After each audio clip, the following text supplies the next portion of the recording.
Hola, buen inicio de semana para todos. El día de hoy les tengo un tema muy especial: reflujo gastroesofágico.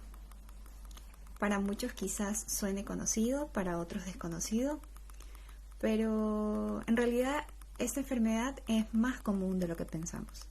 Aproximadamente el 20% de la población padece de enfermedad por reflujo gastroesofágico. ¿Cuáles son los síntomas comunes? Generalmente, pirosis y regurgitación. Estos términos seguramente son desconocidos para ustedes, pero la intención de mis videos es que empiecen a relacionarse, a familiarizarse con términos un poco complejos para cuando ustedes oigan estos términos o cuando quieran especificar realmente sus síntomas, puedan hacerlo con terminología un poco más exacta. Si ustedes se dirigen a sus médicos de cabecera de la manera en la que ustedes sienten e interpretan sus síntomas, seguramente sin ningún problema vamos a entenderlo. Pero para educación de los pacientes vamos a explicar qué significan estos términos. Pirosis es la sensación de quemazón que sentimos en esta patología, específicamente en lo que llamamos boca del estómago y para arriba, para el esófago. Eso es pirosis. ¿Y qué es regurgitación? Regurgitación es cuando el ácido, un sabor ácido, agrio, amargo, llega hacia nuestra boca. Quien lo ha experimentado sabe que es una sensación muy desagradable a consecuencia del retorno del ácido desde el estómago hacia el esófago. Y eso es en lo que consiste esa patología. Cuando la comida llega hacia el estómago, empieza a ser degradada, a ser asimilada, pero normalmente debería seguir su curso, ¿verdad? Descendente, para abajo. Es decir, comemos, el alimento entra por la boca, pasa hacia el esófago, llega al estómago y de ahí se va para intestino. ¿Qué pasa en la enfermedad por reflujo gastroesofágico? El esfínter que se encuentra entre el esófago y el estómago, que normalmente se cierra en el momento que el alimento pasa desde el esófago al estómago, el esfínter se cierra. Entonces no hay retorno de estómago a esófago. Pero en esta patología existe una incapacidad de esfínter para mantenerse cerrado. Entonces se retorna el ácido que está en el estómago hacia el esófago. Y eso es lo que produce los síntomas tan molestosos. ¿Qué hacer en estos casos?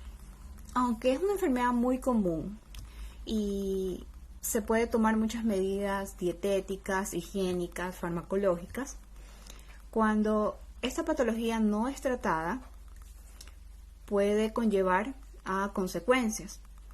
Puede lesionar el esófago, puede desarrollarse lesiones malignas, por lo cual hay que tener mucha precaución y actuar a tiempo. Y bien, ¿qué consejos les voy a dar? De acuerdo a las medidas dietéticas, antes se consideraba que había que evitar muchos alimentos.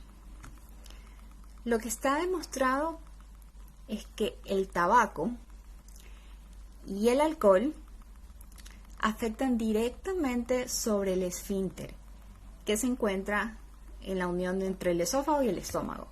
Entonces, si ustedes tienen sintomatología y siguen consumiendo tabaco y alcohol, lamentablemente sus síntomas van a persistir. Por eso mi consejo es abandonar estos hábitos tan dañinos.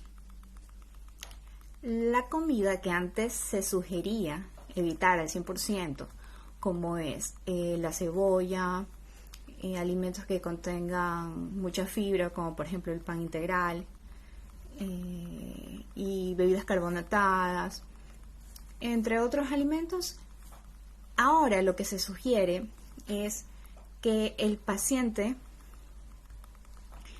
se fije mucho en cuáles son los alimentos que les producen síntomas y puedan retirar de sus alimentos diarios estos alimentos que les producen síntomas. Ese es el mejor consejo. No se aconseja, como antes se hacía, de evitar un sinnúmero de alimentos, porque realmente no ha estado demostrado por estudios científicos que alimentos específicos influyen directamente sobre la enfermedad por reflujo gastroesofágico. Otras medidas que quizás ya la han escuchado son medidas higiénicas. Evitar comer dentro de las 3 últimas horas antes de irnos a dormir. Si padecemos esta enfermedad, e incluso si no tuviésemos enfermedad por reflujo gastroesofágico, si comemos mucho y nos vamos a acostar, posiblemente vamos a tener el retorno o algún tipo de molestia. Entonces, siempre procuremos en la noche tener comidas suaves y con muchas horas de anterioridad antes de irnos a dormir. Además, es recomendable a las personas que ya padecen esta enfermedad, al acostarse, colocar tablones o ladrillos en las patas de la cabecera de su cama para que éstas se eleven y ustedes no duerman en esta posición, sino así.